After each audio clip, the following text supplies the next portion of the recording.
Սոցիալ-ռուստատեսության եթերում լուրել լրատվական ծրագիրն է, բարև ձեզ։ Սոցիալական բնույթի խնդիրները, աշխատատեղերի բացակայությունը շարունակում է մտահոգիչ մնալ Կապանում, մարդկանց հոսքը դեպի Սյունիքի մարզպետարան չի դադարում։ Ամեն ամսվա վերջին երկուշաբթի օրը աննկարագրելի հերթեր են գոյանում, դիմում են զոհված ազատամարտիկների կանայք, հաշմանդամներ, թոշակառուներ։ Երեք Սյունիքի մարզպետարանի ընդունարանի դռների մոտ հերթեր էին գոյացել, ամեն ոք ձգտում էր առաջինը ներս մտնել։ Յուրաքանչյուր ամսվա վերջին երկուշաբթին քաղաքացիների ընդունելության օրն է եւ պատկերը միշտ նույնն է լինում։ Մարզպետ Զուրիկ Խաչատրյանի մոտ տարբեր տարիքի մարդիկ էին մտնում, որը դրամական օգնության, որը վիրահատության գումարի, որն էլ աշխատանքի տեղավորման համար։ Ճակատեն Թիռի Մասարքսյանը բազմաթիվ խնդիրներ ունի՝ ջրի բացակայություն, տան նորոգում։ Ասել եմ, եթե դուք այս անգամ արագ ես դիմելու պենի Սերժ Սարգսյանին։ Ես փակ նամակի մեջ դնում ուղարկեմ այս նամակը։ Ինչ որ դուզնադուզ, ես խնդրում մեզ մի խափեք, էլի ճիշտ ասեցիք։ Եթե Մայրը քարասը դասամ ինչ ես ուզում, որ ճիշտ ասել, ինչ ես ուզում։ Այդտեղ պարա նայ։ Իրա դիմո, իրա դիմո։ Ասում եք մեզ չեք կարած ես սեփական պենալ։ Ասում եք չեք կարած ես սեփական պենալ։ Հալեքան թեքրոցա, քարիրա բնալություն։ Մտնում եք սուբի դիժուր մուշտիկ, մնաք տան մեջ։ Հետո վախում քարա պարանքա ոտնես կտրատե երկու քուրիկ մինի 70 տարեկան մինի 77 տարեկան են ինձ հարազատ չունի վաղը մարդ կուղարկե հա գնա թոնայի կգնայի հիմա մեծ դրամական օգնություն եք տալիս ես խնդրում թե սարքին ինձ դրամական օգնություն ես թույլ սարքի յուրտա ես վաղը մարդ կուղարկեմ ինձ թող ճանապարհից չի նկարի թող ին առաջ նկարից գիտեմ շատ լավ վաղը մարդ կգա Ընդունելությունը սկսվել էր ժամը 14-ին, 2 ժամվա ընթացքում 41 մարդ էր մտել մարզպետի մոտ 35 հոգի միայն դրամական օգնություն ստանալու համար, որոնք տեղում բավարար պատասխան են ստացել։ Տեղեկություն է նշում։ Որտեղ։ Կապետպատը չի եկել այ ոչով։ Պետպատ վերա, բայց մենակ վերահատությունը չի ծախսես նամների, որտեղ նրանց անմիջապես վերականգնողական կուրսը պետք է անցնել։ Կոպտը։ Պատրոնն գումարը բանկում կլինի կստանաք։ 92 թվականին զոհված Վոլոդիա Մանուչարյանի կինը արդեն մի քանի անգամ մարզպետարան է դիմել աշխատանքի տեղավորման համար, սակայն ապարդյուն, իսկ ամուսնու եղբայրն էլ անհայտ կորածների ցուցակում է, նրա կինը եւս աշխատանք չունի։ Եկել եմ գնացել, երկու անգամ դիմել եմ։ Միջի հիմա անուր սպասում եմ, 26 տարի աշխատել եմ, աշխատանքի խնդիր։ Ինչ աշխատանքի կոնկրետ ինչի է վիճակը։ Ինչ մասնագիտություն ունեմ, այդ մասնագիտությունն է ուզում, չկա ուրիշ մասնագիտություն։ Այսօր ամեն ինչ արվում է, որպեսզի Կապանում գոնե 150-ից 200 կանանց աշխատատեղ ստեղծվի։ Հիմա փորձում ենք այդ ուղղությամբ աշխատում ենք տրիկոտաժի տնօրենի հետ, Դերենիկ Մարգարյանի հետ, ուրեմն հանրապետության իշխանությունների հետ պայմանավորվածությունը ունենք, որ իրեն կարողանան տալ վարկ, այսինքն ոչ թե բիզնես վարկ, այլ նորմալ վարկ, որ ինքը կարողանա այդ վարկը գործարկի եւ հետո վերադարձնի 10%-ով պայմանավորվածությունը կա, որ իրեն տան վարկ։ Այնքանով, ինչքանով որ տրիկոտաժում էլ կա բավականին շատ, այսպես ասած, ունիկալ սարքավորումներ, շվեյցարական սարքավորումներ կա, որոնց պահանջարկն էլ կա։ Հիմա պայմանավորվում ենք, որ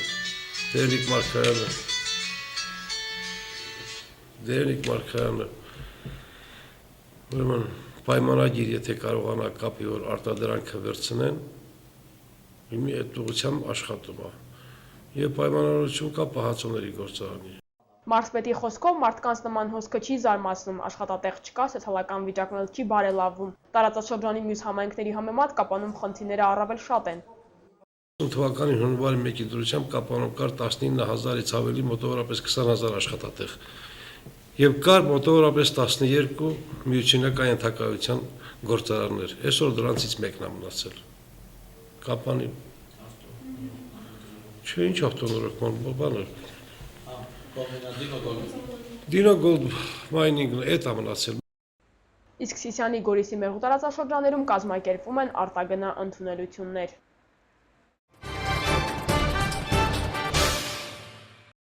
Սիսիանի տարածաշրջանի Աղիդու գյուղում մեկ տասնյակից ավելի տներ հայտնվել են սողանքային գոտում։ Թադևոսյանների տունը նույնպես վթարային վիճակում է, նրանց ժամանակավոր կացարան են տրամադրել, սակայն դա հարցի լուծումը չէ, իսկ առջևում ձմեռ է։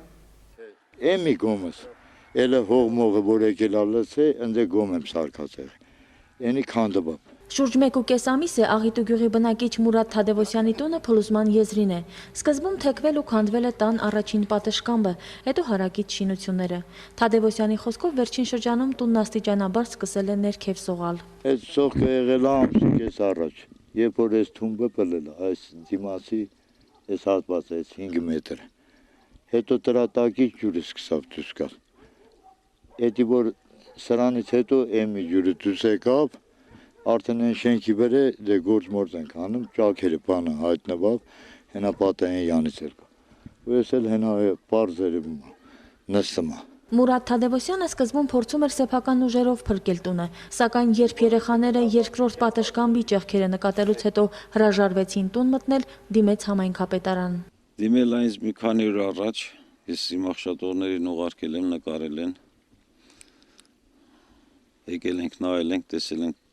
որ անհնար է ապրելը։ Թադևոսյանների 7 շնչից բաղկացած ընտանիքը տեղափոխվել է ժամանակավոր կացարան։ Համայնքապետի խնդրանքով համագյուղացիներից մեկն իր ազատ բնակարանը տրամադրել է անօթևան ընտանիքին։ Տանը ամեն օր վախենում էինք համարյա, մանավանդ գիշերները վերևից քարեր լցվում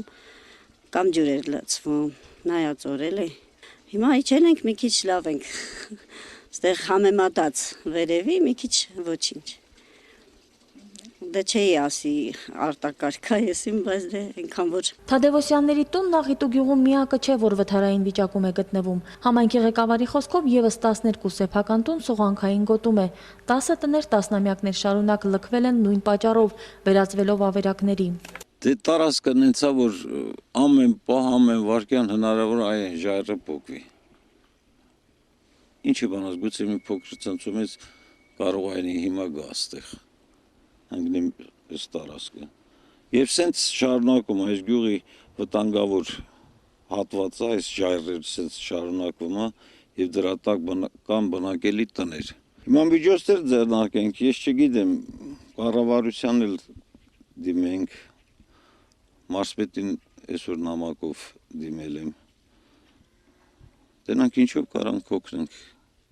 առայժմ մեզ ընտանիքին, հետագայում դրանք ինչեր կանենք մյուսների համար էլի։ Առջևում ձմեռ է, Թադևոսյանները չգիտեն իրենց անելիքը, խոնավություն ու սոխք նոր բնակարանում չկա, սակայն տան սեփականատերը զգուշացրել է, առաջիկայում տունը վաճառելու է։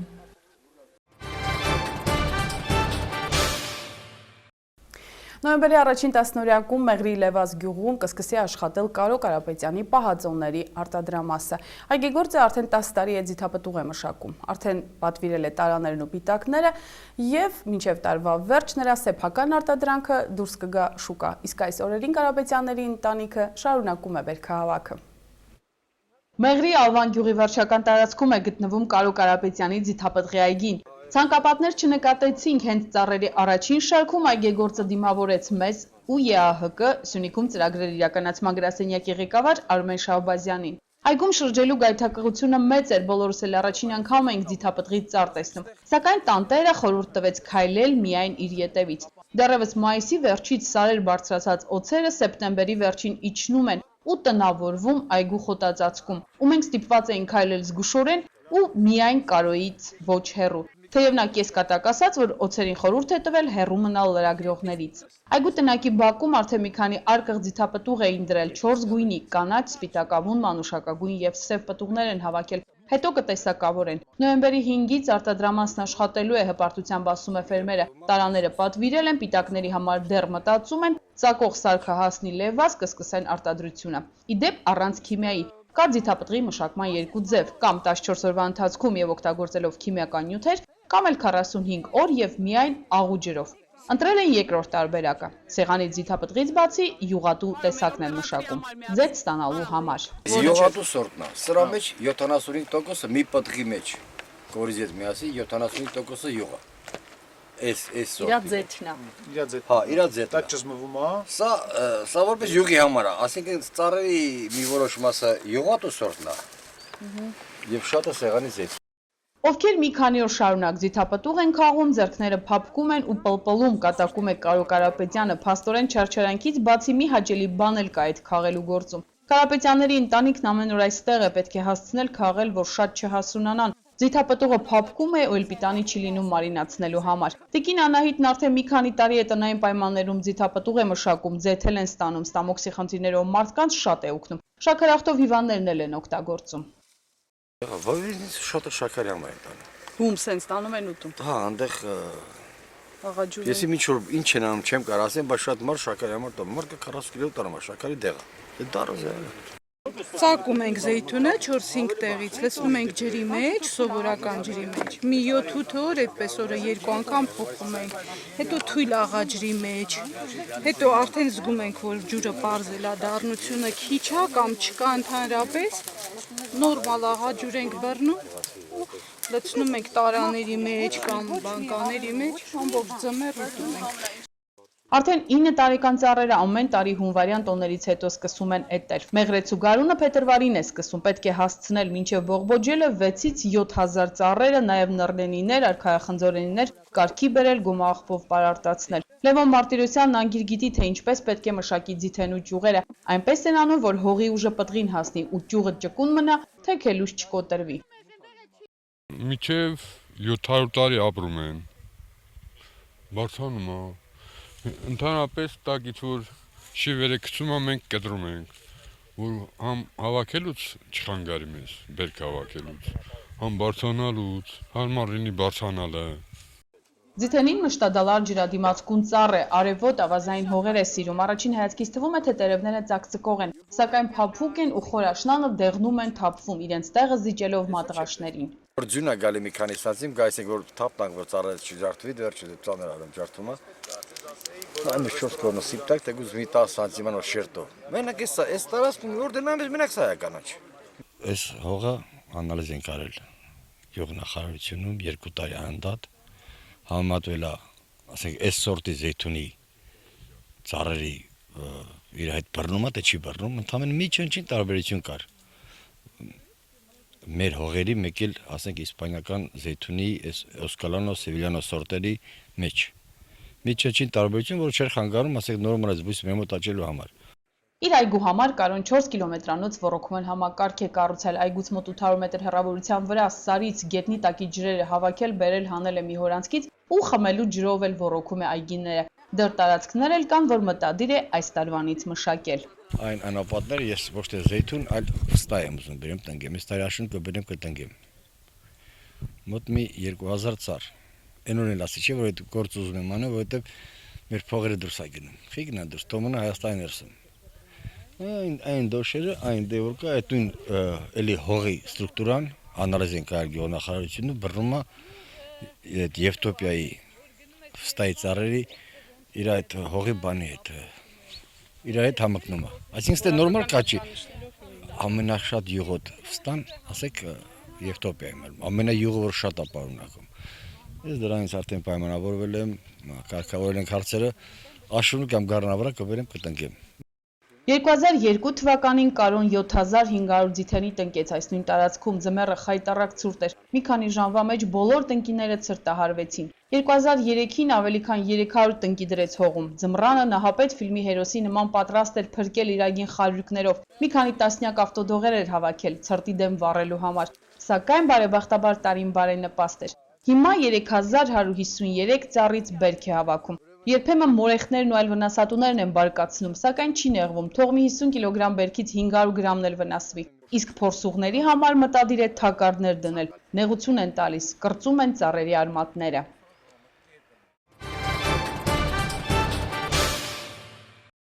Այս տարի 70 երեխա է հաճախում Կապանի երեխաների խնամքի և պաշտպանության գիշերօթիկ հաստատություն։ 3 նորեկներ են, 13-ը տուն է վերադարձել։ Կյանքի դժվարին իրավիճակներում հայտնված ընտանիքների դեռահասներ են հիմնականում և հաստատությունում փորձում են նրանց շրջապատել ջերմությամբ և հոգատարությամբ։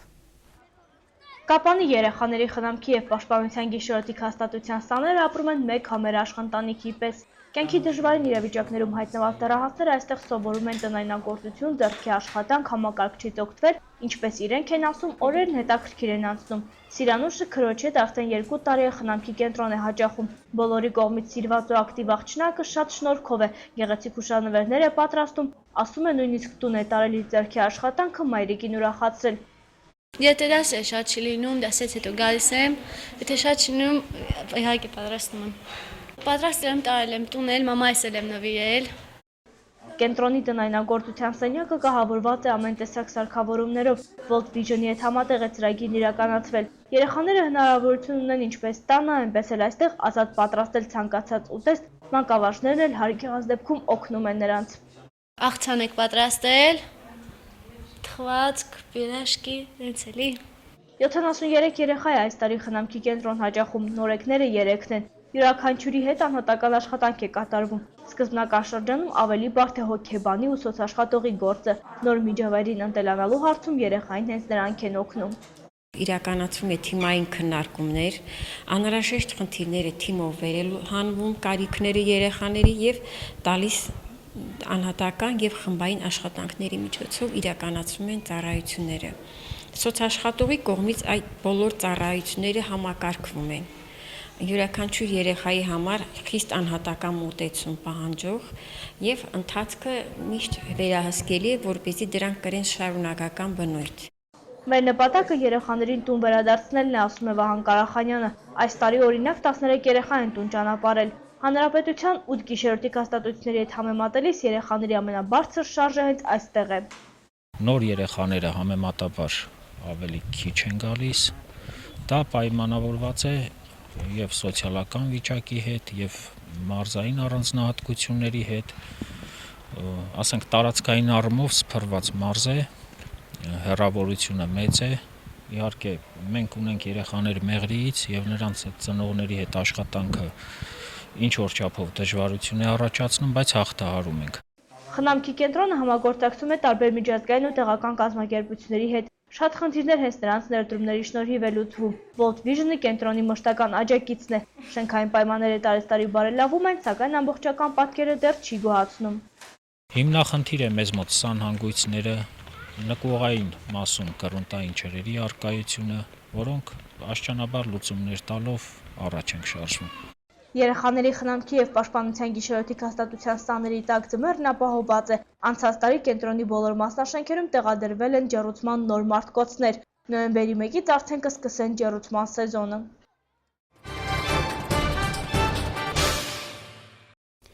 Նարդու կարճ եւ երկար խաղաձևերի Հայաստանի առաջնությունում Կապանի Dino Gold թիմը լուրջ հաջողություններ է գրանցել։ 9 թիմերի մրցապայքարում կապանցիները եզրափակիչում 1-2 հաշվով պարտություն կրեցին Էջմիածնի թիմից եւ գրավեցին մրցանակային երկրորդ տեղը։ Իսկ կարճ խորհրդատվական խաղաձևում Արմեն Ստեփանյան Կարո Ալավերդյան զույգը նվաճեց հանրապետության չեմպիոնի կոչումը։ Ի դեպ Արմեն Ստեփանյանը 5-րդ անգամ է արժանանում հանրապետությունում ուժեղագույնի կոչմանը։ Սոցիալ-հեռուստատեսությունը բազմից անդրադարձել էր Կապանի բժշկական կենտրոնում զավակների կողմից անօգնական վիճակում թողնված Ռոզա Դավթյանի ճակատագրին անցած շաբաթ նրան տեղափոխել էին Արծվանիկի տարեցների խնամքի կենտրոն։ Անցած 5 շաբթի օրը Ռոզա Դավթյանը Արծվանիկում մահացել է։ Սենդի Փոթորիկն արդեն հասել է Ամերիկայի Միացյալ Նահանգների արևելյան ափերին կան զոհեր։ ԵԱՀԿ դիտորդները քննադատության են ենթարկել Ուկրաինայում տեղի ունեցած խորհրդարանական ընտրությունները։ Թողարկման միջազգային լուրերը։ Սենդի Փոթորիկը հասել է ԱՄՆ արևելյան ափերին, զոհերի ընդհանուր թիվը Կանադայում եւ նահանգներում անցել է 10-ից։ Նյու Յորքում հրշեջները եւ փրկարարները չեն դադարեցնում քաղաքացիներին տարհանելու եւ ավերածությունները վերացնելու աշխատանքները։ Քաղաքային էլեկտրակայաններից մեկում ամենայն հավանականությամբ տեղի է ունեցել պայթյուն, ըստ որոշ տվյալների հենց այդտեղ են մնացել 19 աշխատակիցները, որոնք չեն կարողանում հասնել ապաստարան։ Նյու Յորքի քաղաքագլուխ Մայքլ Բլումբերգը կոչ է արել քաղաքացիներին մնալ տեղերում։ Փոթորիկը առաջինը հարվածել է Նյու Ջերսի նահանգին, հայտնի է, որ զոհվել է 2 մարդ։ Նրանք գտնվում էին մեքենայում, որի վրա ծառ է ընկել։ Իրադրությունը նահանգում մնում է անչափ լարված, ինչպես Նյու Յորքում մարդկանց առաջարկվել է մնալ տեղերում կամ հատուկ ապաստարաններում։ Երթևեկությունը երկաթողում եւ ավտոմոբիլային ճանապարհներին դադարեցվել է, մոտ 3 միլիոն մարդ մնացել է առանց էլեկտրականության։ Ուկրաինայում շարունակվում է անցած կիրակի տեղի ունեցած խորհրդարանական ընտրությունների ձայների հաշվառումը։ Ռեգիոնների կուսակցությունը շարունակում է մնալ առաջատար, հավաքելով ընտրողների ձայների ավելի քան 32%-ը։ Միացյալ ընդդիմությունը ստացել է ձայների 24%-ը, Կոմկուսը 14%, Ազատությունը մոտ 9.5%-ը։ Այսպիսով ազգայնականները հաղթահարելով 5%-անոց արգելքը առաջին անգամ կհայտնվեն խորհրդարանում։ Վիտալի Կլիչկոյի ուդարը, որը առանձին էր հանդես գալիս ընտրություններում, ստանում է ձայների մոտ 13.5%-ը։ ԵԱԿ միջազգային դիտորդների առաքելությունը հայտարարել է, որ ընտրարշավը Ուկրաինայում անցել է ոչ բավարար չափով թափանցիկ, իսկ թեկնածուները գտնվել են ոչ հավասար պայմաններում։ Ուկրաինայի արտգործնախարարությունը հաղորդել է, որ միջազգային դիտորդների բոլոր դիտողությունները կվերլուծվեն եւ հաշվի կառնվեն։